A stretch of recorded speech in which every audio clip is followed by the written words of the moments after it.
Hi guys and welcome back to the channel and thank you so much. अभी तक जितनी भी videos हम लोग 10 डेज़ 10 निमोनिक में डाल रहे हैं वो बहुत बढ़िया जा रही है। एज सच कोई इशू नहीं आ रहा। आप लोग काफ़ी अच्छे से वीडियोस को देख रहे हो और आई थिंक कि आपकी ये हेल्प भी कर रही होंगी वीडियोस। आज 5 निमोनिक पूरे हो जाएंगे, 5 दिन पूरे हो जाएंगे मेरे को रेगुलर वीडियोस पोस्ट करते हुए। तो आपको अगर ये वीडियोस हेल्पफुल लग रही हो तो प्लीज़ प्लीज़ प्लीज़ वीडियो को लाइक ज़रूर कर देना। और आपका एक लाइक भी बहुत बड़ा मोटिवेशन होता है। और अब सीधा चलते हैं इस क्वेश्चन की तरफ। ये जो क्वेश्चन आपको स्क्रीन पर दिख रहा है ये मई 15 में 4 मार्क्स का आ रखा है। काफ़ी इंपॉर्टेंट क्वेश्चन है पीयर रिव्यू का।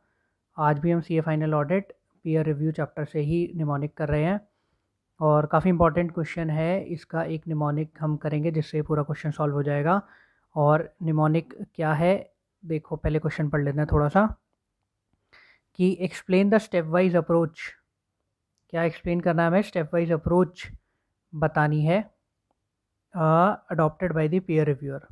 Explain the step wise approach adopted by the peer reviewer. Peer reviewer की अप्रोच क्या रहती है पीयर रिव्यू के टाइम पे, उसको हमें स्टेप वाइज बताना है। तो इसे स्टेप वाइज ही हमें लर्न भी करना पड़ेगा।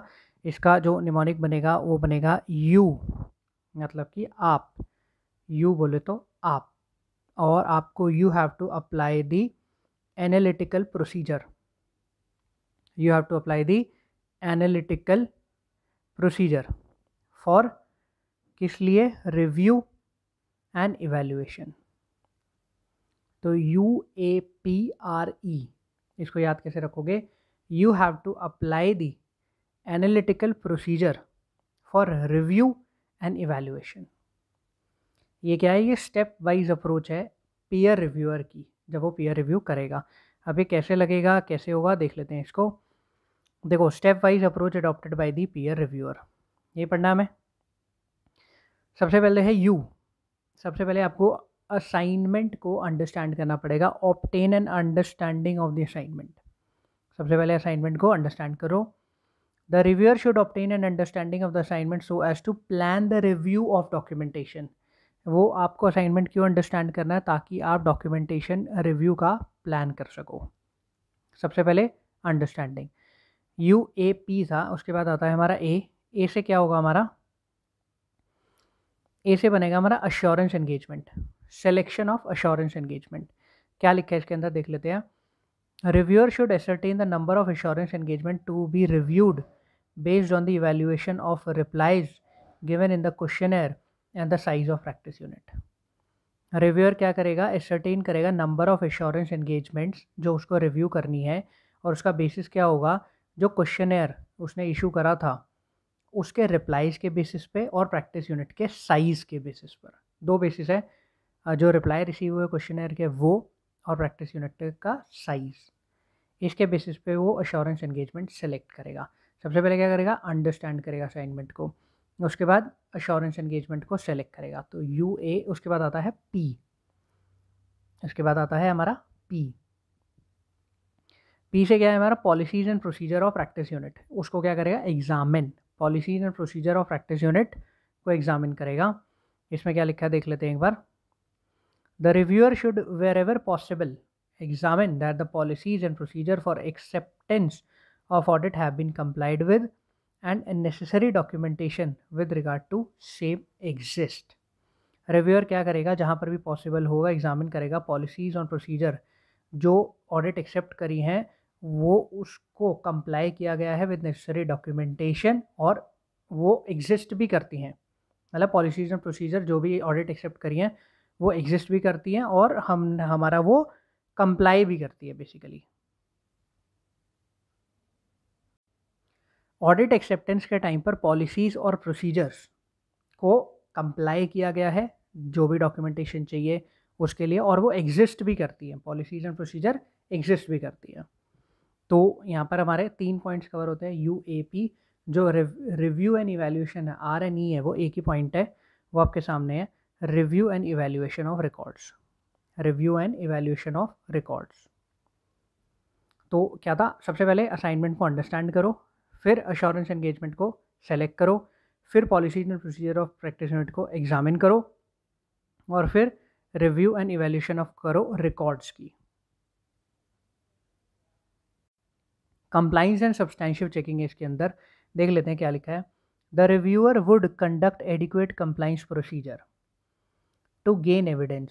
रिव्यूअर क्या करेगा, एडिक्वेट कंप्लाइंस प्रोसीजर अप्लाई करेगा, किस लिए कि वो एविडेंस गेन कर सके that those general controls on which the reviewer intends to rely upon actually exist and functioning effectively throughout the period of reliance. Reviewer क्या करेगा, जब कंप्लाइंस प्रोसीजर को कंडक्ट करेगा एविडेंस गेन करने के लिए, तो ये देखेगा कि जिस इंटेंट पर उसने रिलाई करा था वो एक्चुअल में एग्जिस्ट करते हैं, फंक्शन करते हैं और इफ़ेक्टिवली थ्रू आउट वो चीज़ रिलायंस के काबिल है, मतलब वो चल रहा है। जो जनरल कंट्रोल उसने रिलाई करे थे वो एक्चुअल में, जिनके ऊपर उसने रिलाई करा था वो एक्चुअल में एग्जिस्ट करते हैं, इफ़ेक्टिवली फंक्शनिंग करते हैं थ्रू आउट द पीरियड जब तक उसने उसके ऊपर रिलाई करा। तो यहाँ तक की बात हमारी आई होप क्लियर है, यहाँ से लेकर यहाँ तक, सॉरी यहाँ तक।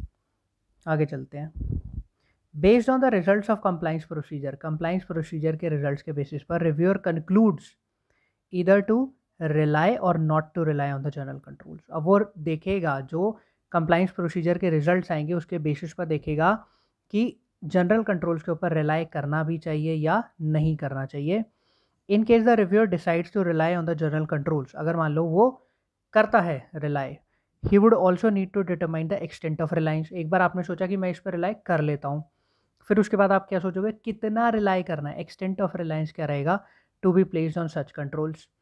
इन such a situation NTE of substantive procedure would be normally less extensive and vice versa। इस केस में क्या रहेगा, जो आपके NTE of substantive procedure होंगे वो क्या होंगे, नॉर्मली क्या रहेंगे, लेस एक्सटेंसिव। लेस एक्सटेंसिव क्यों रहेंगे, क्योंकि आप जनरल कंट्रोल्स पर रिलाई करने की बात कर रहे हो, एंड वाइस वर्सा, यानी कि अगर आप रिलाई नहीं करोगे तो NTE of substantive procedure more extensive हो जाएंगे।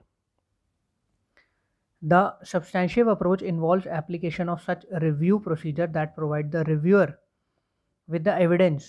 substantive procedure क्या होते हैं, वो procedure apply करना जो कि reviewer को evidence they to the appropriateness of factors on which review is required to be focused on। क्या कहता है इसके अंदर, अब यहाँ से बात बहुत इंपॉर्टेंट हो जाती है, ये वाली जो लाइन है पूरी, द रिव्यू से लेकर, ये द से लेकर यहाँ तक, इसको वर्ड बाय वर्ड ब्रेक करते हैं पहले। देखो, the substantive approach involves application of such review procedure. जो हमारी सब्सटेंशिव अप्रोच होगी उसके अंदर होगा क्या, आपको वो रिव्यू प्रोसीजर अप्लाई करने हैं दैट प्रोवाइड, जो प्रोवाइड करेंगे the reviewer with the evidence, reviewer को with the evidence to the appropriateness of the factors, appropriateness of the factors, वो factors की appropriateness जिसके ऊपर रिव्यू बेसिकली टिका हुआ है। देखो ध्यान से,